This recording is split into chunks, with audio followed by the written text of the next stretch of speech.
Hi folks, how you doing? Some really nice games today in the 5th round of the Gashimov Memorial. Really fun round with some nice, very interesting games. I think the most interesting one is the one I'm going to show you in this video.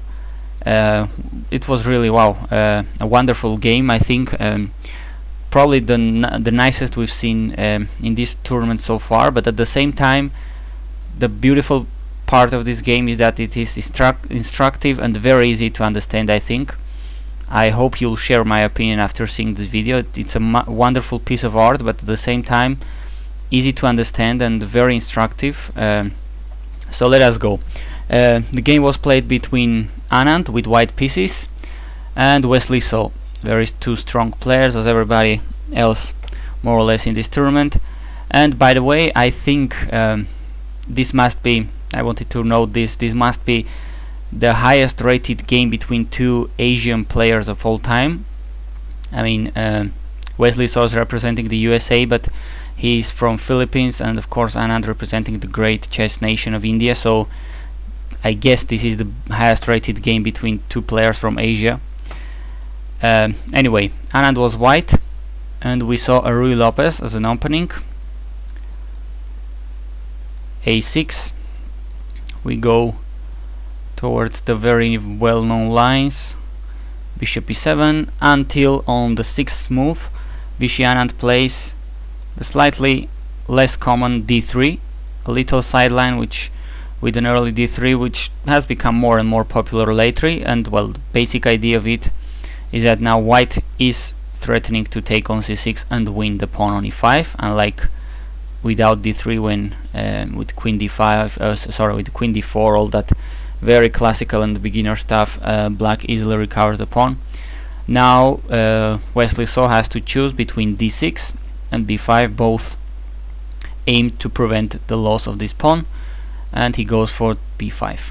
Bishop b3, black castles, knight to c3, and now black plays d6. Now that he has this pawn under control, protected, he is kind of threatening to go knight a5 and deprive white of his beloved light squared bishop. So that's why a3 is played here. I think this is quite theoretical. The next move by black, I'm not sure if it's theoretical or not. I don't recall having seen this move.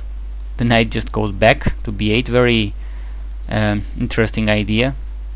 Black says, okay, the position isn't that open, so I can afford to improve this knight to a better square like d7, and by the way play c5, probably taking more control about dark squares in the center. Here Anand goes with an early knight g5. Maybe, as I've heard, this was the novelty of the game, so but I'm not sure there, and that's quite an aggressive idea, kind of taking advantage of the early undevelopment of the knight to back to b8. Now there are always sacrifices in the air on f7. Remember, the bishop is pointing to f7 as well, so you know, black could always be in trouble with some early tactics here against f7. And well, practical chess, this is modern chess. The knight has just been undeveloped to b8, but Wesley says, you know what, the move knight to c6 now makes sense, so why not? It may look a little bit stupid at the first sight, but it's not. Of course it's not stupid at all, because now the d4 square is available. Now that the knight from f3 has departed, the d4 square is available for this knight, so why not? We come back, try to go to d4. Very interesting show of example of modern chess. Anand anticipates and goes back with his bishop. This is the most precious piece in almost any Ruy Lopez, and moreover in this line where white is absolutely feeling really great with this light squared bishop on this great diagonal. Knight to d4, and once again it really feels great when you can more or less understand the moves, the ideas behind the moves of these super GMs, like white moving knight to e2, easily willing to exchange the best piece black has right now, this great knight on d4, or otherwise, you know, c3 and the knight will be kicked out.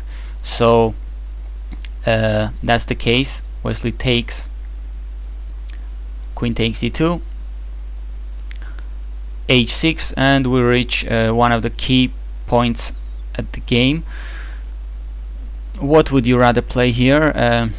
I mean, very interesting idea here by Vishwanathan Anand, going for the attack, sacrificing a piece as you can see, and playing f4, trying to open up lines and going for a kingside attack at the cost even of a piece. Wesley takes the knight, h takes, f takes, and here we can more or less see, I hope you can see the more or less the ideas, the compensation white has for the piece. Well, first of all, we have a great looking pawn here on g5 attacking the knight on f6 so right now, but apart from that we see a huge difference in development. Both white bishops are really active, targeting black's kingside. The rook has an open file on the f file here. The queen is ready to come in through the light squares, and really full compensation it seems for Vishy Anand for the piece. Really a very extremely interesting position. I can't help but being excited about this position. It was really fun to analyze this game, and I hope you like it too. Black plays knight to g4. Now, nice interesting move. Black is certainly ready to give the piece back, because after h3 there is no place the knight is going back. The knight is trapped, but on the other hand he just wants to, I'm sure Wesley was willing to give material back to recover this, to take this dangerous pawn on g5 and get into a more simplified position where he can be saved. But Anand wasn't on the mood for taking the piece back, but instead he plays the very nice g6 move. This pawn is really causing some damage here. Remember, the great bishop on a2 is not allowing the pawn to take, so the pawn on g6 is really really a painful warrior into black's camp. On the other hand, the move h3, well, was a possibility, but after bishop takes, h takes, bishop takes c1, rook takes c1, it seems that the worst has gone for black. He even has a better structure. White has a doubled and isolated g pawns, and the computer agrees this is very, very balanced. If anybody could be better in a later endgame, it could be even black, because once again white's pawn structure is not very great looking on the king side. So of course Anand, world-class player, former world champion, can see this, and he goes with g6 as we saw, a very nice move, cramping black's king side, and still this knight will have to find a place, not that great places for this knight to go, as we will see. Wesley plays bishop g5, desperately looking forward to exchange some pieces. h3 was played. First bishop takes c1, later we will think about the knight. Well, what do we do, guys, with this knight? Two possible places to go back, h6 and f6. One of them is okay, the other one is not that great, and Wesley, as we could expect, played the good move, knight to h6. Now, not that difficult, but try to find out why knight to f6 isn't very good. Tactics trainer here if you want to. The kingside attack here is the theme. Of course, the exchange sacrifice here is a great move, taking on f6 with the rook, and well, if g takes f6, queen h5, and there is basically no way to avoid the checkmate. But taking with the queen isn't much better probably, but because after queen h5, once again the great bishop on a2 is doing a huge job on this diagonal, and there is only one way for black to stop the checkmate, which is giving up the queen. The pawn cannot recapture, so white wins this easily with a huge material advantage. That's why knight back to f6 was a blunder, so knight h6 was played. But still, queen h5 putting a huge pressure against this f7 pawn. As you can see, a pawn, the queen, the rook, the bishop, and this knight of course is pinned because there would be checkmate in 1 on h7, so really a huge positional advantage here for white. I think full compensation, complete compensation for Vishy Anand. Really a great demonstration of probably home preparation with this opening line. Really nice position. I'm really, one has to feel really great sometimes analyzing games like this. Bishop e6, trying to exchange pieces, and well, this cannot be helped. Unfortunately for white, he has to give up his bishop on a2. But on the other hand, when you kind of lose one advantage, good players always find a way to convert this advantage into another one. And now, very wisely, Anand plays pawn to g4. He's going to trap this knight on h6 with g5, take his material back, and get into a much better endgame. So another great and instructive moment in the game. Whenever you lose the chance to perform a deadly, a killing kingside attack, well, maybe you can take advantage of the difficulties black had in this case to defend the position to get into a much better endgame, as Vishy will do here. Well, nothing black can do to save his knight, so he prepares for the endgame with c6. So rook takes, queen takes, and brings his other rook to the open file. Queen e7 and g5. Rook to f8. White takes the piece back. Rook takes check. King takes. Queen f8 check. King a2, king e2, and black takes on h6. And we reach the final part of the game, the end game, where white is clearly better. He has already passed pawn on g6, and black has a bunch of weak pawns like h6, d6, c6, e6. It's also important to know the difference in activity between two monarchs. The king of black is, we may say, weaker, and white queen, as we're gonna see, is also much more active. So queen g4, very logical. Fun to see how instructive this game is. Once again, white is just attacking the weak pawn on on e6, and also allowing himself, willing to just push this pawn, protect his passed pawn, which will be a strong force from now on. Queen f6 and h4. Of course, Wesley tries to have some counter-attacking chances. He has to try something, d5, but there it goes, h5. Now we have a protected passed pawn on h4.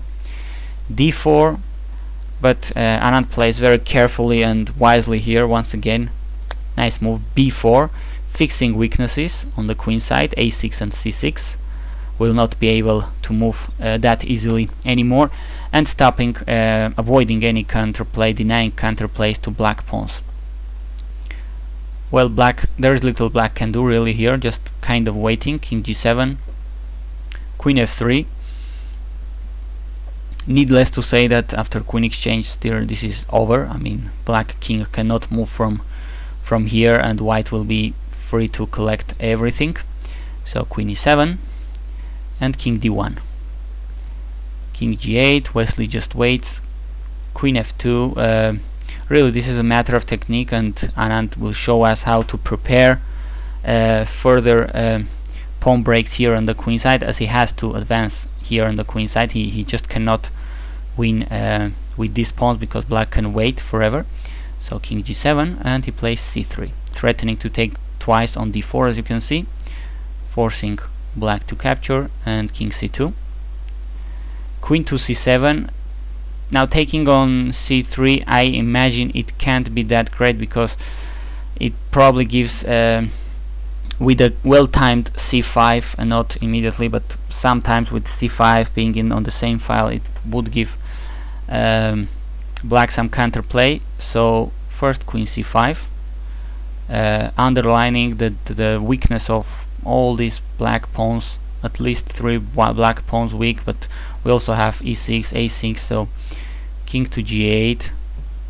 Now queen e3 attacking h6, and well, Wesley decides to give up on that pawn. He puts his a pawn on a5, queen h3, and then attacks e6 now.